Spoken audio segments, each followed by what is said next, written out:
Vamos a enfocarnos ahora en el control de calidad del activímetro, uno de los equipos más importantes que tienen en el servicio de medicina nuclear.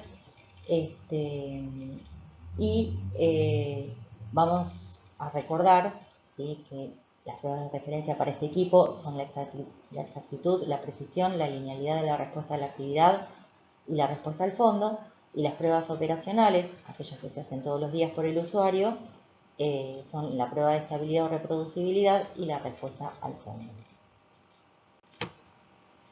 En el TechDoc, que tienen subidos y que ya estuvimos hablando un poquito, las pruebas que se le hacen a las pruebas de aceptación, como dijimos, era la inspección física, que es recibir el equipo, y las pruebas de referencia, ¿sí? Y dentro de estas pruebas de referencia que listamos recién, estaban las pruebas de precisión y de exactitud. Entonces, vamos a recordar de qué se trata estos términos. Entonces, vamos a recordar qué era exactitud y precisión. Si miramos los gráficos de la derecha, quizás es más gráfico para entender que la exactitud es la cercanía del valor medio al valor verdadero, ¿sí? Con un punto rojo se está significando, digamos, cuál es el tiro, digamos, de un tirador, por ejemplo,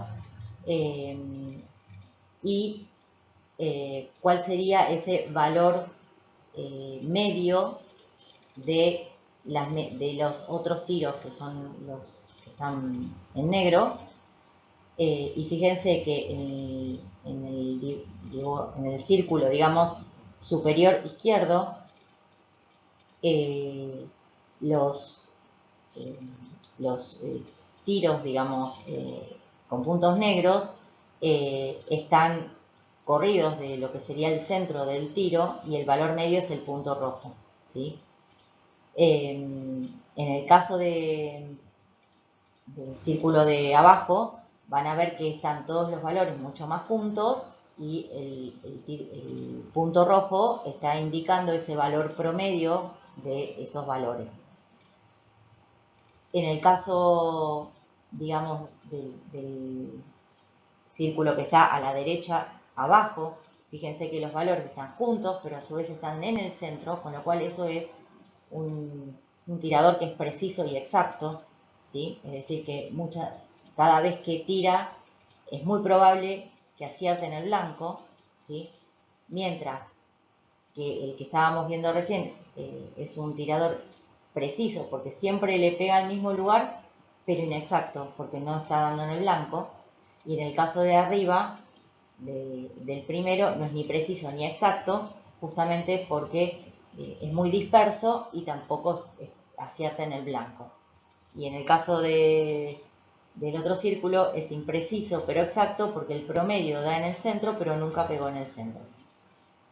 Entonces, la exactitud es la cercanía al valor medio, y la precisión es la cercanía entre sí de repetidas medidas de la misma magnitud, ¿sí? Y esto da cuenta de la dispersión de los resultados. Si uno lo ve en el gráfico, en un gráfico de densidad de probabilidad en función de un valor X, y uno toma como valor de referencia la línea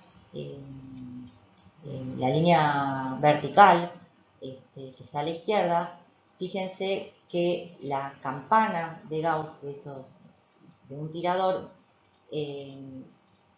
la precisión la va a medir como la distancia, digamos, o la diferencia entre los valores del punto medio de la campana y ese valor de referencia, y la precisión va a estar dada por el ancho de ese pico, es decir, la dispersión de esos resultados.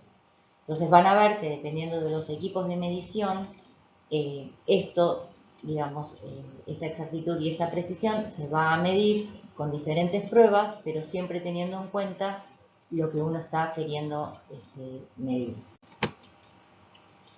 En el control de calidad del activímetro, entre las pruebas de referencia, entonces dijimos que teníamos la exactitud y la precisión como pruebas. Y acá en esta diapositiva se resume cuál sería la metodología que se utiliza para cada una de ellas. Fíjense que la frecuencia que tiene cada una de las pruebas es diferente y varía en función de la prueba que estamos haciendo, lo mismo que el responsable de hacer esas pruebas. En el caso de la exactitud, justamente como estoy tratando de conocer cuán diferente es de ese valor medio, yo necesito tener una fuente de referencia y hacerlo con un servicio que sea referente. Por eso la prueba de exactitud se hace anualmente con el Servicio de Metrología de la Comisión Nacional de Energía Atómica y esta entrega un certificado digamos, que indica justamente la exactitud de ese equipo. La precisión la hace el usuario, es decir, la hacen ustedes en forma trimestral y se va a realizar con fuentes de diferentes energías. En general uno utiliza las fuentes que usa en el cotidiano. En los servicios pueden ser tecnecio, iodo 131, tecnecio 99 estable, iodo 131 o algún otro isótopo que utilicen de rutina. En general se hace con esas pruebas. La fuente no tiene que ser certificada en ese caso, es una fuente que uno lo que tiene que hacer es medidas repetidas y calcular ese desvío, o sea, cuán distintas son esas medidas entre sí. Y se hace en forma trimestral. La linealidad de la respuesta a la actividad es justamente para ver hasta dónde, digamos, uno tiene la capacidad de medir y el aumento de la actividad se está reflejando en mi instrumento de medición. También la hace el usuario. Hay dos técnicas descritas.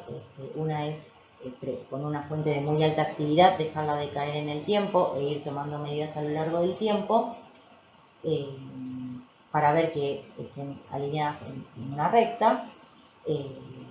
O puede ser preparar fuentes de distintas actividades, obviamente con actividades crecientes, para ir construyendo, construyendo un gráfico de actividad en función de el volumen o la cantidad de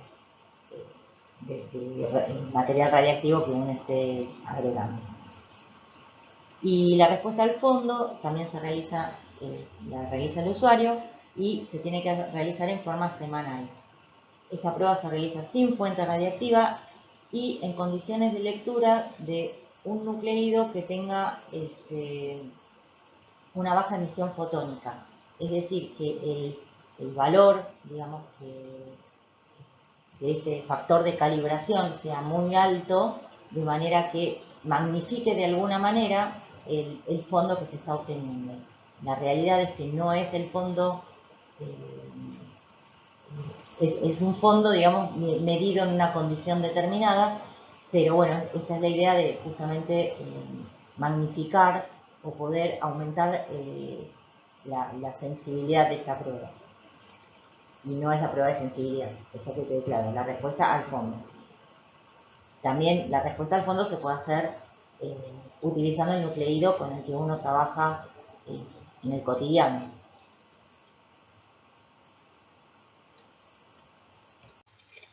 Y las pruebas operacionales, que son las pruebas que se van a hacer todos los días, las hace el usuario, y que son muy importantes de realizar porque van a ser las que nos van a dar una indicación de cómo se está comportando ese equipo y si está teniendo alguna tendencia o le está pasando algo para que no se rompa de golpe y uno pueda ir estimando cómo funciona. Estas pruebas son la prueba de estabilidad o reproducibilidad y la respuesta al fondo. La prueba de estabilidad se hace con una fuente sellada de T medio largo, en general es una fuente de cesio 137 y lo que uno hace es medirla en la condición de lectura de cada nucleido.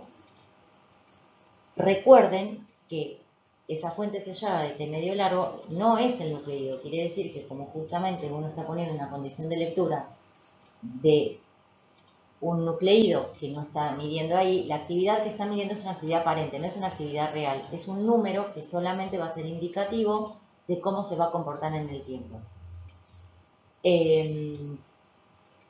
Ahora, en la próxima diapositiva les voy a comentar cómo construir ese gráfico, ¿sí? Lo que uno hace en principio es el primer día hacer 10 medidas de esa fuente de T medio largo para conocer ese valor, digamos.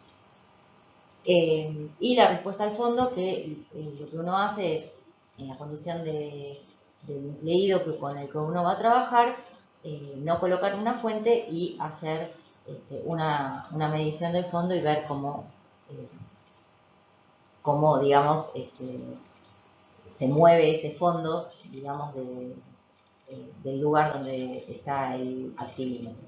Y también nos va a dar una indicación de, bueno, si el activímetro está contaminado, hay alguna fuente cerca que no esté blindada o alguna otra contaminación que esté por ahí, o sea, es indicativo justamente del fondo del lugar donde está trabajando.